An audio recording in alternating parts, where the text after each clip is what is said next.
Lia Andrews show. We are on location at a big, beautiful barn in Rancho Santa Fe in California. And I am here with my guest, Poppy Phillips. She is the owner of Holistic Animal Insights, which is an animal life coaching company. But more than this, she is someone who's changed my life, so I'm really excited to talk to her today. Welcome, Poppy. Thank you, Leah. And so, I want you to describe to people what you do. We're going to show it later so you can actually see her in action. But what is it that you do? Holistic Animal Insights actually is an offshoot of Equine Alternatives. I created Equine Alternatives in 1998. I was originally a show horse trainer, and in the back of my head, it drove me crazy to make horses go round and round for blue ribbons for a living. And I wanted to give back to the animals that are silent sufferers, animals that have given their heart, minds, and souls for us humans, and teach us great responsibilities because we love them. So I was influenced by the animal chiropractors, acupuncturists, and things like that, and they seem to have a knack for helping animals that way, and had some mentors throughout my life. But the true modality for me was the kinesiology. So I was mentored by a human kinesiologist and pioneered a method that allowed a communication aspect. It gave the animals a voice, and they could discuss their pains, their urgencies, anything critical. Hi. Anything seen or unseen, known or unknown that might be affecting them, and positive or negative. And come here, Cazanova. This is our friend Cazanova today. He's our real star. And so I had a life-changing event that brought me to this modality. For me, what was amazing was that you really listen to the animals. Like, it's not just like you do some muscle testing and, oh, their leg hurts. Like, they tell you about, I feel depressed, I feel sad, I don't like this person, the way he talks to me. And for me, what was really amazing about that is it's really, I think what we as humans do, it's really convenient for us to say, oh, they don't speak my language. They're not really feeling much. They don't care that I'm neglecting them or abusing them because they can't talk. Right. And so, but when you start to listen to their voice and hear them and see how conscious they are, it's shocking. Yeah, it's shocking. It's really shocking. It's shocking. It changed my world. It ruined it for me as a horse trainer. So yeah, I basically had to kind of phase out the horse training because my heart was breaking for them, and people are ignorant. And I think everybody wants to take care of their pet, great, but I think it's just always evolving. You know, the knowledge of dog foods and horse food and insulin issues, things like that are just emerging science in the animal fields. And I do work with veterinarians, which is really exciting. I really enjoy that.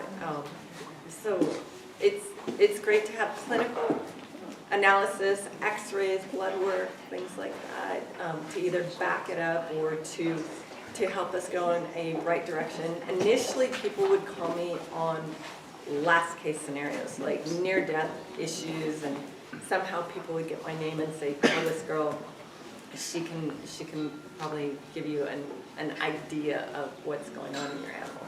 So that's it. The company grew by itself. I never advertised. It was all word of mouth. It just is a chance meeting for a lot of situations, and I do kind of enjoy those critical life or death situations because you literally have nothing to really lose. You learn so much, and the animals seem to be very game about teaching. So the modality was created through a life-threatening issue for me as I went to Egypt on a spiritual quest. In 1999, dove into a pool at a 4-star hotel, inhaled a waterborne parasite to my brain, and my limbs went numb. And the hindsight, I've learned that the waterborne parasite is schistosoma. 250,000 people a year in third world countries die of this parasite. The company, the group of people I was traveling with were psychics. And they kept doing psychic healings on me and telling me I was healed and I was well, and I wasn't. It was a game changer for me. It totally changed my perspective on life and God and faith healers and power and who to give up yourself to in that respect. But so I ended up not getting diagnosed for almost a year and was diminishing in health significantly. And then basically after a year of struggling and getting no answers from the medical field, I wrote a letter to God saying, you could kill me or you could cure me and I would work for you. And after that, I was downloaded within 48 hours remedies and recipes and modalities, and it took me 2 years to get well, actually. So I'm happy to say I'm here.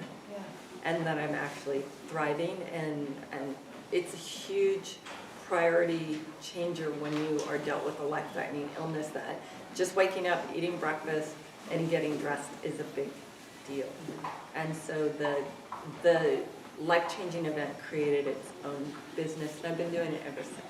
So, I mean, that's a real spiritual 2x4. Yes, I've ever heard. absolutely. I mean, it was shocking to me. Yeah, I didn't, you yeah. know, A, there was a God, and B, he actually heard me, and C, he really cared. And he's holding you to your word. And yes, I have the contract, and I'm committed to it. And so, absolutely, I try to live it every day. And, you know, I'm a flawed human being like anybody else. It's the human experience on the planet. Yeah. But it's a cool human experience on the planet. I never picked this life for me. Absolutely. So it started with horses. Mm-hmm. And the modality works for all life forms. So I've worked on everything from geckos to sea lions, Okay. and everything in between. I do a lot of dogs and horses, though. That seems to be my, you know, the domestic animals rather than, and I don't know a lot about other animals, but the owners can help me along. So the life coaching aspect of it is we go through diet and exercise and complaints and anything from, if it's a dog, leashes, and the family dynamics can come up, and it can, sometimes the animals even express future events, which blows me away. You know, when I actually had a horse talk about a meth lab down the street. And so there was, and the older animals seem to be much wiser, but not always the case, but this was the case. It was an older mare, and she'd been a world champion. She's been hauled all over the United States competing, and she was retired. And she said she could smell it cooking, and that she knew as a future that it was getting busted soon, which I thought was amazing. And I just kind of chalked it up in the back of my brain as we'll see about that. And I never really, I'm a big person for confirmation. I need confirmation. I don't always buy into anything and everything that is right at this Just have a horse walking. Never mind that. So, lo and behold, a month later, I was at a different client's house, probably 2 miles away from this person's house, and said, "Did you hear about the meth on the street?" And I go, "You've got to be kidding me." And I go, "No, I heard about it, but I didn't hear about it." I go, "What's the deal with it?" And she goes, 60 FBI agents came out and busted this international meth lab. And it was pretty much a month to the moment that she claimed it would be. So animals have prophetic abilities. What I've learned from this is they have spiritual giftings just like humans. And I don't know if that's ever been addressed. I don't think it's necessarily like a biblical statement or anything like that. But there is some scripture saying, "Ask the animals and they'll teach you." So It's a beautiful line from scripture that you have on your previous website. Absolutely. Can you recite it? Because it, it's so beautiful. Like, well, it's Job 12:7-10, and it basically says, "Ask the animals and they'll teach you. Talk to the fish and they'll proclaim to you, whose breath is in the hands of the Lord." But I can read it. It'll be more accurate, but that's the gist of it. Yeah, and I hold true to that, because the animals created first, if you go by Christian theology. we all had communication ability. If you go through the Garden of Eden, if a snake came down and talked to you, you'd scream and run away. And that didn't happen. So I'm assuming that we all had a holy divine connection. And that's kind of a mission is to restore heaven on earth. Yeah. So what have the animals taught you in your, I know it's probably a lot, but like. And yeah, that's a good question, actually. Humility. I had a corgi at the time, and I drug him to accounts with me all the time, and there was a moment where I had this epiphany that humans and animals may change roles in passing, where you feel the emotions of people that you've maybe done good things and harmful things to, but also your animal. So if you're negligent to filling that water bowl all the time and your dog's thirsty or hungry or left out in the sun, you may trade roles with that. So in other theologies it may be a karmic payback, but it rocked my world to understand that. And I took it to heart. I mean, you really have to put yourself in your animal's shoes, and even if you don't feel like getting them out for the day or checking the water bowl to see if it's actually filled or not, you probably should do it. It's safe, you know. It's the best thing to do is to go with the safest point of view. Yeah, and I do think they do little red flags of warnings. I think you get ideas and inklings if they are. Like some animals defecate in their water bowl and they can't drink and they'll actually colic and die. A lot of animals can throw up, but horses can't. So if they are having a GI upset and it turns into a colic, then it's the #1 killer of horses. So they're big animals, but they're sensitive animals, and they're very simple. They're herbivores, so it can happen fast. So one thing that I found really interesting is how much, especially when you work with my dogs, I learned so much when you were talking to them, how much they pick up on the social dynamics, the emotional dynamics that is going on within the family, within friends, in their environment, from the people. And it really affects their health and their mental stability as well. Absolutely. Yelling, screaming in the family, relationship issues, they sense, there's always people that say, if my dog likes you, you must be good.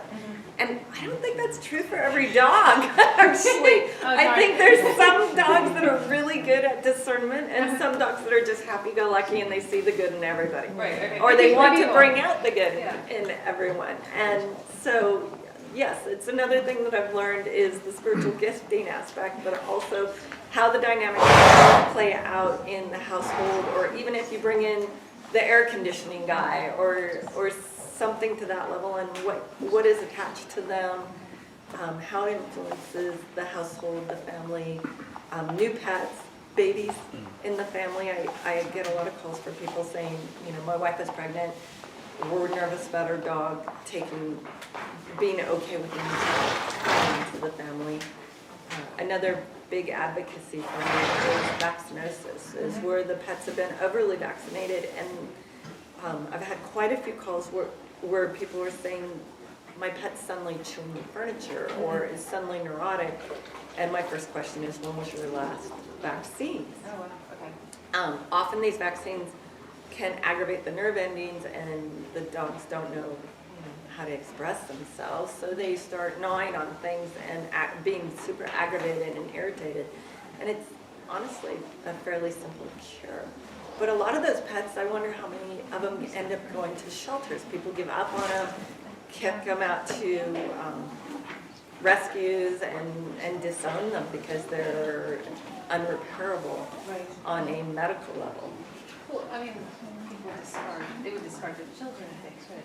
I mean, I think people are very quick to, instead of seeing that as a real opportunity to learn something, because usually those things open doors when you have a challenge like that. If you go take it through to the end, but a lot of times we take the easier route, like, oh, well, this is not easy, so how can I? And I think that's true for humans too. I think some of the human issues are viable health issues, whether it's mental or physical, and sometimes It's just not black and white, though. You can't put a fork in it. So this has been a wonderful modality to add insight and revelation to what's actually going on physically, mentally, and spiritually, emotionally, genetically, and lifestyle. So we go through all of the systems of life and the relationships around them.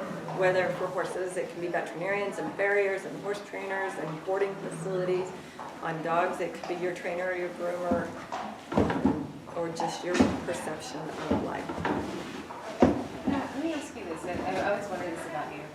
Are you vegetarian then? I am now. Okay. So I wasn't always so vegetarian. this did make you vegetarian? Yeah. Okay. I actually, it's been a touch and go. Nobody taught me this, so I've had to create a system. So I open with a prayer, and I actually write scripture on the animals, and then I close with the prayer at the end.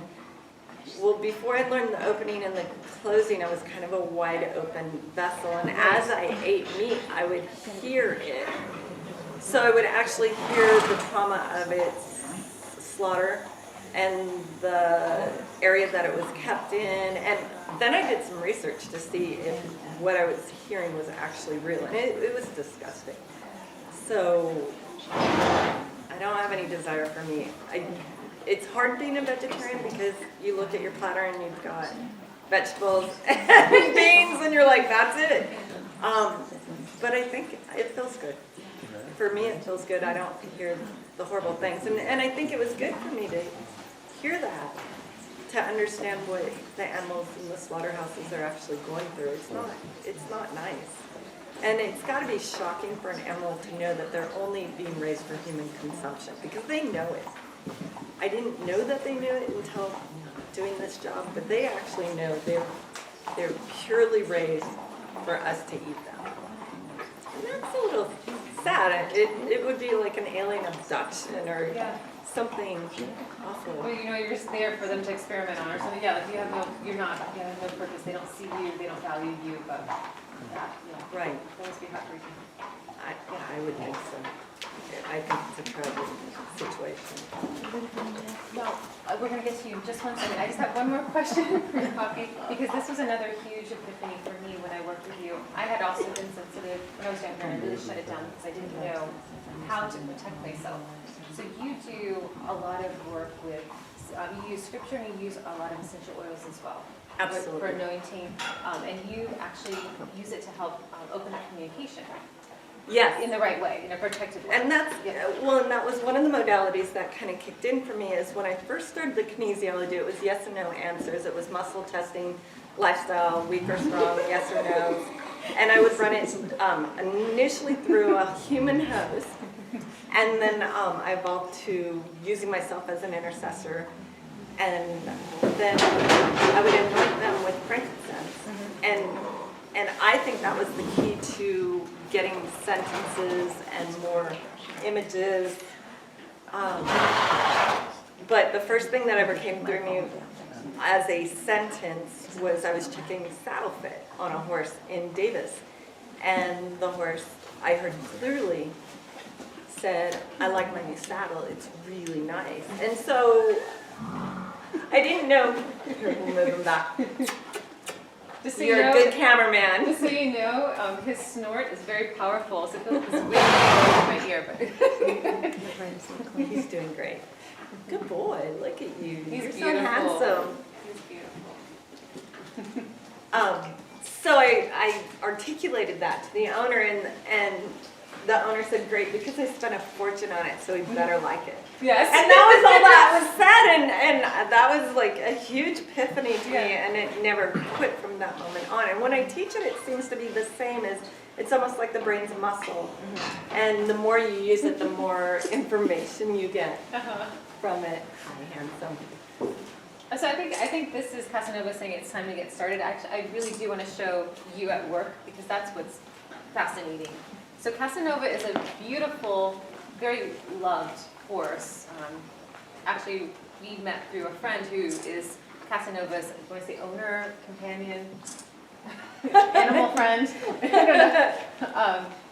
And Casanova is But, you know, like all of us, even the best taking care of animals have their issues that they want to talk about. So Cazanova has definitely some things he wants to discuss today, and he has been very willing to tell the world about that because he loves to be a spokesman. So. And he actually left his food to be with us. So he has a pile of food in the corner, which is really awesome that he finds this exciting. So we're going to open with a prayer. We're going to pray for Cazanova. So I come before you, Lord Jesus, for understanding of what Cazanova has imposing, restricting, limiting him on all aspects, physically, mentally, spiritually, emotionally, behaviorally, lifestyle, and genetic. Any sort of complaints or concerns, anything urgent or critical, anything stressful, please reveal it, and ways to heal it. And if there's any other things that we need to discuss, please also allow us to comprehend that in a way that we can help it and resolve it. In Jesus' name, amen. So at this point, usually I use an essential oil to create, a blessing for one thing, but it also seems to open the channel, and he's right there, accepting his blessing. Unbelievable. I know. So that was awesome. Thank you, Cazanova. And it's Look at him. and it's time to get on with this. So he does have some pain. That's not the first thing he wants to talk about. And often they do talk about personal issues. Cazanova was living in his owner's backyard at a very lovely backyard facility, but she's moved him to this public facility, which he had a hard time on the transition aspect of it because he can't watch her. He seems to have been a very prominent figure in her life, and I would almost say it was an addiction to some degree, and it kept the owner a little bit in a hostage situation, not in a bad way, I'm sorry, but so he was really apprehensive moving to a public facility, but he's feeling pretty good about it now. His body's blossomed, his lifestyle's amazing here. He feels very good about his lifestyle. Most part likes the hay. The downside of it is he doesn't see Jody come out of her house 2 to 3 times a day to feed him and check on him, and he does miss that still.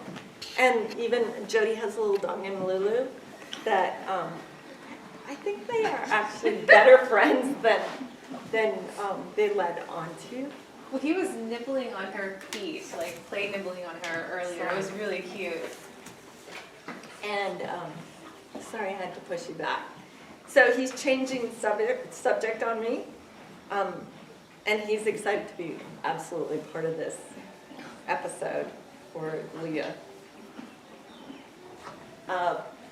And he does want to talk about the stress is lower than he expected. He's doing surprisingly well. He kind of felt dramatic about it. He thought he was going to just flip over and die. Oh, wow. And so he's a little spoiled. I think between him and Jody, they created such a dependent relationship. Animals, horses are herd animals, and Jody was part of his herd. So he definitely had some separation anxiety on that. And he does miss her. I bet. But he likes it here. He thinks people are surprised by him. They actually think he's a nicer horse than what they thought he was going to be. And he kind of came in with some possible health issues. Sorry, he has a hair on his lip. I'm trying to pull that off. So he thinks he's slightly on the famous side now, probably because of the cameras, but also because people are pleasantly surprised by his ability as a dressage horse. So he thinks you guys are going to show again. Jody is out of the picture here, but and he's looking forward to it, but he wants to take it slow and easy. He knows that his owner also gets tired and stressed at times. So he doesn't want it to be so competitive. He feels like his owner is highly competitive and has a point to prove often. He's encouraging Jody to go with no point, just to enjoy yourself and take a lot of pressure off yourself. And which I think is really nice, that he just wants the experience and the adventure. Of course, he would love to win, but he feels like it's already a win that you're here and that you're moving forward. Jody, the owner, and this horse kind of had a I'm gonna call you out here since you don't really know horses, huh? I'm more of a dog person. This is a big animal for me. He's grooming you. Oh, yeah. And and horses like grab each other by the back of the neck and like work each other to massage and build confidence. So he's building my confidence right now. Thank you. He thought so, but I don't think you thought so. His name is Cazanova. Yeah. He is a lover. With the Z, by the way. He's pointing to his nameplate. Come here. Oh, he's going for the neck. So mares, when they have babies that are insecure, they go for the base of the neck to help them be confident and secure them. Great. So he did not ride and show for a couple of years, I think. And so their career and their relationship was at a bit of a standstill to the point where there was a lot of tears and heartache over it. And they've come through university, and there was a lot of things going on with Cazanova. And I'd like to think that I help facilitate some of the wellness programs. Jody has a lot of great therapists and veterinarians that aided in his joints and his metabolic system and diet modifications and how I think he's 19. He's beautiful. If you could see his full body, I mean, I'm not a horse person like I said before, but he's gorgeous, and you see his muscle development is unbelievable. He's a really beautiful horse, and he's also, we talk about special gifts, he has got charisma. Like, definitely, he's a showman. Absolutely. He enjoys the limelight, obviously, and I don't want this to poke him in the eye. I think he's actually a big advocate, and the information that I'm getting through the Holy Spirit is he sees some horses that are sick. Yeah. Not all horses are perfectly healthy here or at other facilities in the show ring. Yeah. And so he's happy to be the advocate today to preach to horse owners and animal owners, is that there could be answers to situations, not just old age. Yes. Okay. So geriatric management is a big deal for me. I love animal geriatrics because a lot of people think their dogs and their horses are just getting old. Yeah. And I think it's often toxins or lifestyle, nutrition, lack of nutrition, and I think all of it is innocent. Yeah. I just don't think we know as much as we will in the future. Yeah. And I hope that my abilities can help evolve the care of geriatric animals so that they can be vital and thrive and competitive and healthy and not put out to pasture or even euthanized. I've had kind of a crazy experience this last year where I took a lame horse to a well-renowned veterinarian situation and they recommended euthanization. And I said, well, he might be neurologic. The horse was deemed neurologic, but he's not unhappy and he's not in a ton of pain. And he's well managed. He looked amazing.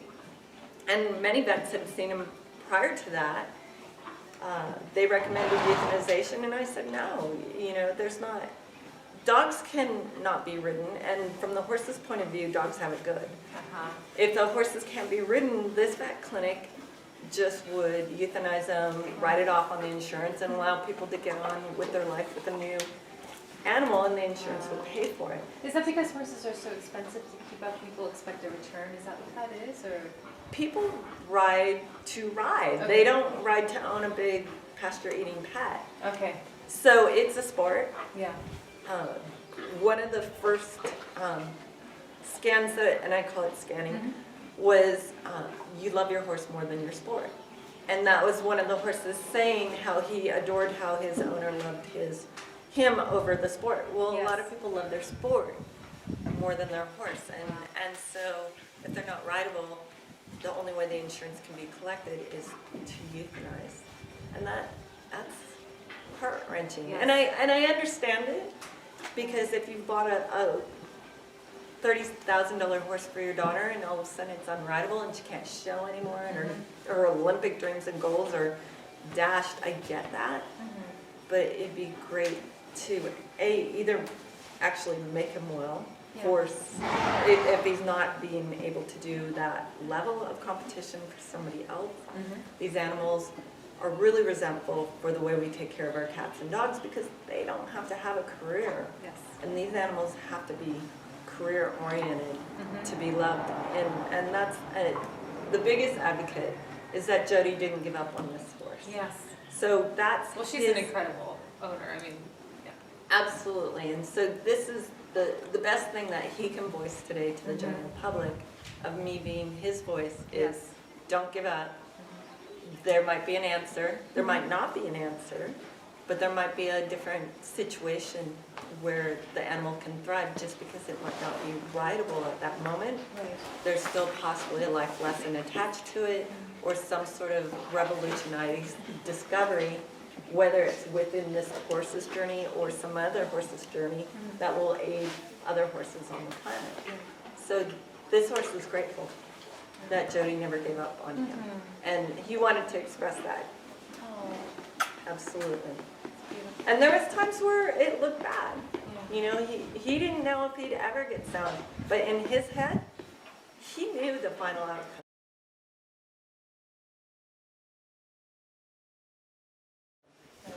Is he sound? He feels like he's not 100%, but at least he's functioning. So he says he still has some pain in his pelvis area. In where? Pelvis. His insides, stomach, heart, those are good. Oh, good. So we Those are got really rid of good. the hind gut ulcer. Finally. That was great, figuring that out. So Jody actually used a modality to test through her veterinarian for hind gut issues, and it'd come up. I do like body mapping, where it highlights areas of pain and stresses. So stresses and pains are different. And so it pointed us in the right direction for Jody to get the analysis, and used some products that the vet recommended to help resolve that. And that seems great. So, so for Cazanova, Jody's had a history of back issues, and then there was some saddle fitting issues where the saddle would fit Cazanova and not Jody, and vice versa to some degree. And Cazanova, being an older gelding, has had some,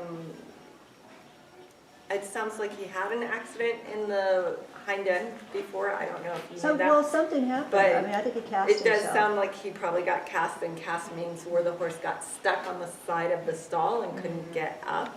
So they thrash and they can pull ligaments and muscles and throw themselves out chiropractically. And horses do go out chiropractically, as well as any other animal on the planet. So, and I was trained initially for some chiropractic modality, which I started off doing, but I noticed that my adjustments, when I would do them, wouldn't hold, and so there was a deeper root issue.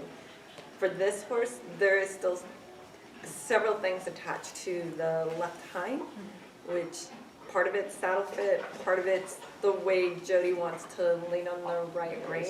I have a question for Cazanova through you. So, do your horses like to be ridden? I know maybe it's not really like a basic question. Like, do some horses like to be ridden? Like, Some horses adore to be ridden. okay, I mean, it's totally their thing, and this Okay. horse loves it. okay, He does love it, but he does have some glitches and hitches, as well as and that's what you were going over. Yes. Okay. yeah. So Okay. he definitely wants, like, some horses dig the show arena. They Uh-huh. totally Okay. enjoy it, and I have an older gelding that would die to get back in the show arena, and he has some arthritic issues. So I doubt for me he would show to my level, but he's been amazing for little kids. Does Cazanova want little kids riding him? No, no, not at all. I understand Cazanova. Can I interject a little bit? Is it possible to talk to Lulu for a minute? Absolutely. Is Hold Lulu, on. is Lulu open to this? Well, I don't know if Casanova's ready. Yeah, I mean, he's totally in No, line with the. can he be involved? I just wanted to show a little bit of the juxtaposition of talking to a dog, and is that okay, Cazanova, if we include, just a short minute, I just wanted to talk a little bit about how different animals speak a little bit differently. Is that okay with you, or? Yeah, but I'm going to bring up an interesting point. Okay. And not all animals do this. Is you'll see that he's flopping his lower lip like he looks like he's literally talking. Yes. And there's some horses that actually shake their heads yes and no between, like, when the session starts. Like mid-session, they'll actually start nodding their answers yes and no. And it's kind of a bizarre phenomenon that comes across the modality that I use. Is it really makes you aware of how much they actually understand. Yes. So I can translate for the owner, through the Holy Spirit, the animals get it, and they can respond and answer to people's questions at this point. So, I mean, he's still going to have his full session. We're just doing a little interview version, so you're still going to get talked to completely. Well, we all know him. he says he might bite the dog. Oh, He's not ready. He's not done yet. Okay. How's his Cushing's and his? okay. Well, then what we can do is we can just finish up our interview then, and then you can go and. No, he wants. He wants to continue on camera. Well, he thinks that it'd be great for us to bring the dog in and him bite it. Oh, that would be great He to see. doesn't, But he not- doesn't mean bite her in that way. He But just not in means- a mean He does way. nibble but- on her. So this is Lulu, and this is the beautiful Jody, who is the companion for all these gorgeous little animals. And so Look at her. Lulu God is a bless you, Lulu. Oh, sweetie. You're like, okay, this is a show, and you're going to be on this show. Is that okay? In the Holy Spirit, in the name of the blood of Jesus, God bless Lulu. Okay. So now Lulu has a little bit more intimate interaction with Jody because she sleeps on her bed every night and all that. So she has a different perspective on life than Yeah, Cazanova's Lulu's going to. more of a life manager Okay. for Jody. Okay. So Lulu makes sure that Jody's on track. She worries if she's not. Cazanova used to live with Lulu and Jody, so they are, I won't say great friends, but they are good companions for Jody, Okay. and they're in agreement with that. Lulu acts like a big dog, and she thinks she's aggressive towards coyotes, which she is. She is. She's a little coyote hunter. From what I've Yeah, heard. she Yes. feels Yeah. pretty good about it. She thinks they've been pretty far away lately. So she's thrilled about it. You know, a lot of Jody's female friends do have dogs, and she gets annoyed with some of them because they aren't attentive dog owners. Oh. Yes. She says that they do feed them scraps and some bad food. Yeah. Jody does give her a little scraps here and there, but we're not going to talk about that right now. I just want to cut that off. I guess you guys go out to dinner, and you and Lulu, and you guys have a favorite spot. It has an outdoor patio. Yeah, so she was wondering when you were going to go again. She thought you guys were going to go tonight. Hint, hint. She's laughing. I'm ready for my fix at that restaurant. I'm ready for my favorite dinner. She is too. She Yeah. loves it. She goes, that cooking is off the hook. I guess they use a lot of olive oil. And do you eat salmon there? No, Okay. She feels like fish is on the menu for some reason. it's usually a burger. I'm not feeling the love on the burger right now. I think it's a little heavy for her. Yes, she had some filet the other night, and she needs a little lighter. Yeah. Not to say that she's heavy. No, She no, no. wanted to clarify that. No, more for her, the fat content for her pancreas. Yeah, Her tummy absolutely. gets upset if she eats too much fat. Yeah, the beef is a little hard on her. And she never knows she wants to say. It's Just just in case there was a rivalry there. yeah, absolutely. Horses aren't for eating. Not for her, at least. Well, yeah, and you had said one of her left hip was a little sore or something, but I haven't found anything she'll eat to give her for that, so. It's not bad. You can always do turmeric. Turmeric is amazing on dogs and horses. Could I put it Geriatric on dogs. her outside? Because getting her to eat anything is like ridiculous. You could. There's probably a couple ways you could do it. You can possibly make a tea with it and add it to her food in minute doses. You could also do just like a brushing across her gum. Does Cazanova still want to speak more on camera, or does he feel done with, not done with the session, but done with camera? He could be done with the camera. Okay, yeah. Are you done talking? So there you go. Are you done talking? He's not done talking. Let's see him flapping his Yeah. little lip around. Just but- with camera. This is private. Come over here. Should we work on you physically in front of the camera? Maybe a little bit? One, I just wanted to do, before we move, I always do this with all my guests. If you could share something with the audience, like leave one parting thought with the audience that you really wanted to convey. What would it be? I think for me, and the revelation of doing this job, this is not what I set out to do. So the holy communion between animals, human, and God is epic. There is something divinely present between all life forms, and it's, to me, it's very real. And I'd like to hope that I can open that doorway for everyone else's, the respect, the harmony, the balance, the understanding and the compassion between life forms. There's a scripture in the Bible that basically says the demise of the animals will be the demise of humans. And I do feel like animals were the first to be created. Jesus was born with animals. Animals have a huge place under the sun, and they are our awakening, our teachers in planetary well-being and spiritual well-being. Horses are amazing because they teach you balance.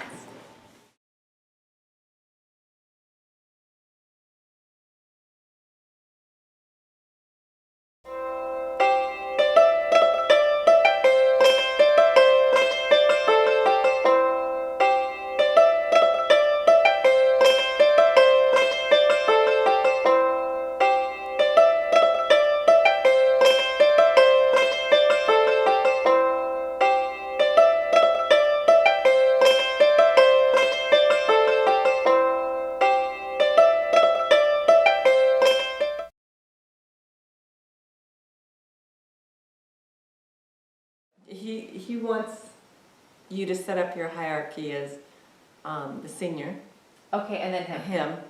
and And the and junior. and then the junior. Yeah. Okay, And okay, I will do that. I'm sorry that I did that to him. I really am. sorry, Molly. Come here, Molly. Molly, come Let's here. include Molly back into the Molly, conversation. come back. Come here.